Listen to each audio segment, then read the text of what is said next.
We continue our investigation into the fentanyl crisis in the Mid-South, the epidemic, and its impact on families. We've revealed the major crackdown effort by the feds. Tonight, we're investigating the drug death of a patient while in a Memphis recovery center. Dakari Turner has the story. I'm very angry. That's, grief comes in different forms. Talking about Dustin Pittman is difficult. For his sister Amber Holbrook and his mother Monty. He was really an outgoing kid. In February, Dustin's glimmering smile faded forever. I'll never get to see his smile again or just... Amber and Monty say Dustin struggled with addiction to alcohol and drugs like fentanyl, the white powdery substance profiled by Fox13 Investigates that's causing overdose deaths in the country to skyrocket. A bumpy journey that would see him arrested on burglary, on drug charges, and for 2 DUIs. The first in 2019, Memphis police saved his life with Narcan. With the second, he was ordered to rehab to begin in February.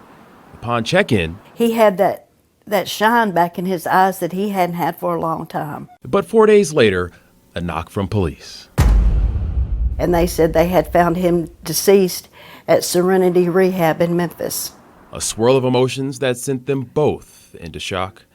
Dustin was barred from using electronics for the first week in rehab. His family never got to say goodbye. I got questions, And so did Fox13 Investigates. An autopsy report we obtained lists Pittman's cause and manner of death as an accidental fentanyl overdose. And with that information, we reached out to Serenity Recovery here right off of Poplar. We called them numerous times, to which we were told that someone would return our calls. Unfortunately, no one did. Now, our investigation reveals the state conducted its own investigation after Pittman's death, finding Serenity conducted hourly rounds the night of Dustin's death and found him unresponsive. The state finds they were within staffing ratios, not finding any violations by the center. And a lot of times it's like, just one more time. Light Wallman works with A Better Way, an organization started after its founder lost his son to a drug overdose. Wallman worked closely with those addicted, supplying clean syringes, disease testing, and offering help to those wanting to quit. There's a saying like dead addicts don't recover. We talked to him along Sycamore View Road in Northeast Memphis, an area he called ground zero for Memphis's drug problem.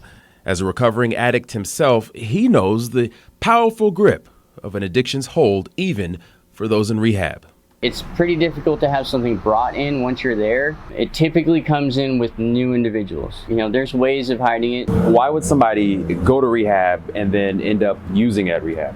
So a lot of these people, this has been their lifestyle for years. So I've heard the stories of somebody who's just like that last hurrah, and that's exactly what it is. It's their last chance and their last time. What makes someone ready to stop? The truth is if they're not entirely ready to get honest and to really put the work in and make that effort, it won't work. Dustin Pittman's family is still hurting. It's just the roundabout thing. They don't want to give you straight answers. And is asking for direct answers from Serenity Recovery.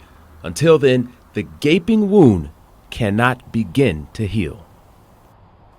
Pure torture, agony, sadness, depression, a lot of questions. Memphis police are still classifying this as an open death investigation.